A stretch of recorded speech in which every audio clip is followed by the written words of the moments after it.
சத்திரப்பட்டி அருகே கோம்பையில் மக்காச்சோளம் காட்டில் காட்டுப்பன்றிகள் அட்டுழியம். பொதுமக்கள் தமிழக அரசுக்கு கோரிக்கை வைத்துள்ளனர்.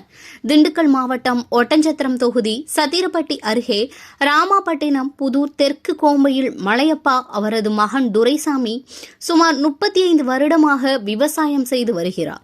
அவர் தோட்டத்தில் 4 ஏக்கரில் மக்காச்சோளம் பயிரிடப்பட்டு நல்ல விளைச்சல் அடைந்துள்ளது. அடுத்த வாரம் மக்காச்சோளம் அறுவடைக்கு தயாராக இருக்கும் நிலையில் அதிகாலையில் 13 காற்று பன்றிகள் கூட்டமாக வந்து மக்காச்சோள காட்டை சேதப்படுத்தி உள்ளது. இதனால் 20 மூட்டை அளவு மக்காச்சோளம் சேதமாகி உள்ளது. காட்டு பன்றிகள் கூட்டமாக வருவதால் பொதுமக்கள் வெளியே வருவதற்கு பயப்படுகிறார்கள். மக்காச்சோளம் காட்டுக்குள் அடிக்கடி காட்டு பன்றிகள் வருகிறது என வனத்துறைக்கு தகவல் கொடுக்கப்பட்டு அவர்கள் வந்து பார்ப்பதோடு சரி, எந்த ஒரு நடவடிக்கையும் எடுக்கவில்லை என்றும் தமிழக அரசு விரைந்து காட்டு பன்றிகளை விளைநிலங்களுக்குள் வராமல் தடுக்க நடவடிக்கை எடுக்க வேண்டும் என பொதுமக்கள் கோரிக்கை வைக்கிறார்கள். காலையில 4 மணி அளவுல வந்து என்னுடைய விவசாயம் மக்காச்சோளம் பயிரிட்டு இருந்தேனுங்க. அதை வந்து ரொம்ப சேதப்படுத்திட்டு போயிடுச்சுங்க. அது தொடர்பாக தான் நான் நியூஸுக்கு தகவல் தெரிவித்து இப்போ நான் நேரடியாக உங்களுக்கு தமிழ்நாடு அரசுக்கு நான் தெரிவிக்கிறது என்னென்னா, இதே மாதிரி நாங்கள் 40-50 ஆண்டுகளாக விவசாயம் பண்ணிகிட்டு இருக்கிறோம். சமீப காலமாக நாங்கள் மக்காச்சோளத்தையே நாங்கள் விரும்பி பயிரிடுறதுனால வனவிலங்குகள் தாக்குதல் அதிகமாக இருக்குது.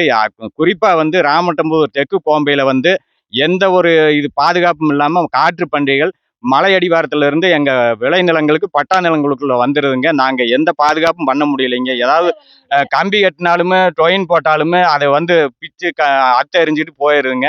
எனக்கு ஏகப்பட்ட பாதிப்பு ஆயிடுச்சுங்க. இப்போ கிட்டத்தட்ட ஒரு 1.5 ஏக்கர் அளவுக்கு நான் விவசாயம் பண்ணி இந்த மக்காச்சோள காட்டுக்குள்ள வந்து சேதப்படுத்தி போடுச்சுங்க. தொடர்ந்து இந்த 4-5 ஆண்டுகளாகவே காட்டு பண்ணி வந்து எங்களுடைய இதை தாண்டி வந்து நாங்களும் போராடி பார்க்குறோமுங்க. எங்களை மீறி வந்து பூரா அழிச்சு அழிமாட்டம் பண்ணுதுங்க. வந்து பூரா வந்துன்னா ஒரு 20 மூட்டை 30 மூட்டை அளவுக்கு அடிச்சுட்டு போயிடுதுங்க. நாங்கள் வனத்துறையினருக்கு ஃபோன் பண்ணி அவங்களுக்கு தகவல் தெரிவித்து அவங்க வந்தாங்கன்னா வந்து பார்த்துட்டு ஃபோட்டோ எடுத்துகிட்டு போயிடுறாங்க. எங்களுக்கு எந்த ஒரு இதுவுமே கொடுக்கறதும் இல்லைங்க, செய்யறதும் இல்லைங்க. நான் போராடிட்டு 3 வருஷமா நான் அவங்களுக்கு பெட்டிஷன் கொடுத்துக்கிட்டே தான் இருக்கிறேன். போன தடவையும் கொடுத்துருக்குங்க. இதே தேதியில் 22/12/2024 கொடுத்தனுங்க. இதே தேதியில் 24/12/2025 நான் அவங்களுக்கு பெட்டிஷன் கொடுத்துருக்கேனுங்க. வந்து பார்க்குறேன்னு சொல்கிறாங்க.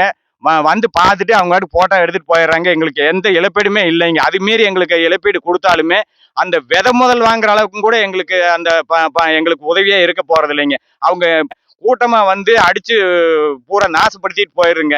நாங்கள் நைட்டு 12-1 மணி வரைக்கும் காவல் இருக்கிறோங்க. அதுக்கு மீறி வந்துச்சுன்னா எங்களுக்கு உயிருக்கு பாதுகாப்பு இல்லைங்க. பன்னி எங்களை ஒரே அடி அடிச்சு இதே மாதிரி இதுக்கு முன்னாடி அதே மாதிரி பன்னி அடிச்சு 2-3 பேர் இறந்துருக்காங்க. அதனால நாங்க எந்த பாதுகாப்புமே எங்களுக்கு இல்லைங்க. இதுக்கு வந்து தமிழ்நாடு அரசு வந்து இதுக்கு எந்த ஒரு தீர்வுமே இது வரைக்கும் சரியான முறையில எடுக்கலைங்க. தயவு கூர்ந்து தமிழ்நாடு அரசு இதுல தலையிட்டு வனத்துறை அதிகாரிகளுக்கு உத்தரவிட்டு, இல்லையா வனத்துறை அமைச்சர் அவர்களே வந்து இது என்ன ஏதுன்னு கவனத்துல எடுத்துக்கொண்டு அவர் வந்து இதுக்கு ஒரு தீர்வு காணணுங்க. இது எங்களுக்கு பணிவன்போட நாங்க கேட்டுக்கொள்ளுங்கிறோம். இந்த 40 வருஷமா நாங்க விவசாயம் பண்றோமுங்க. மக்காச்சோளம் போட்டா பன்னி ரூட்டி பண்ணுது, தேங்காய் கண்ணை பிடிங்கி எரிஞ்சிருது, ரூட்டி பயங்கரமா ரூட்டி பண்ணுதுங்க. 10-11 மணி மட்டும் மிரட்டுறா. அதுக்கு மேல எங்கனால முடியலைங்க. ஒத்தையில செத்தையில வந்தா போட்டு எரிஞ்சிட்டு போயிரு. நாங்க உயிரை பாதுகாக்க முடியுமா, பண்ணி முடக்க முடியுமா சொல்லுங்க? இதுக்கு ஒண்ணுமே ஒரு கவர்மெண்ட்ல ஒரு நடவடிக்கையும் எடுக்க மாட்டேங்கிறாங்க. நம்ம சொன்ன ஒண்ணு கண்டுக்காம போயிடுறாங்க. என்ன பண்ண முடியுங்க? நாங்க விவசாயம் பண்ண முடியாதாட்டு இருக்குது. ஒரு பை சோளம் 4000 ரூபா வச்சு வாங்கி நடுறோமுங்க. பொம்பளையாளுக்கு 400 ரூபா கொடுத்து நடுறோம். இப்படி வந்து நல்லா வெள்ளாம வந்துச்சுன்னா பன்னி ரூட்டி பண்ணுது, ஆனை ரூட்டி பண்ணுது. என்ன பண்ண முடியுங்க? நாங்க கோம்பக்காட்டுல இருந்துக்கிட்டு வெளியே வர முடியுங்களா? 11-12 மணி மட்டும் வேணா பாக்குறோன்னு வைங்க. அதுக்கு மேல நாங்க வந்து எப்படி என்ன பண்ண முடியும்? எங்க உயிரை பார்க்கணுமல்லங்களா சொல்லுங்க? நாங்க இப்படி எல்லாம் வச்சு பண்ணி தின்னு போட்டு போனா புள்ள குட்டி காப்பாற்ற முடியுமா? வாங்கின கடன் கட்ட முடியுமா? வட்டி கட்ட முடியுங்களா? என்ன பண்றதுங்க? இதுக்கெல்லாம் நீங்க பார்த்து ஏதோ ஒரு தீர்வு சொல்லுங்க பார்க்கலாம். நாங்க அவ்வளவுதான் உங்க தலையில போட்டாச்சு. நீங்க பார்த்து என்ன பண்ணுவீங்களோ பண்ணுங்க. அவ்வளவுதானுங்க.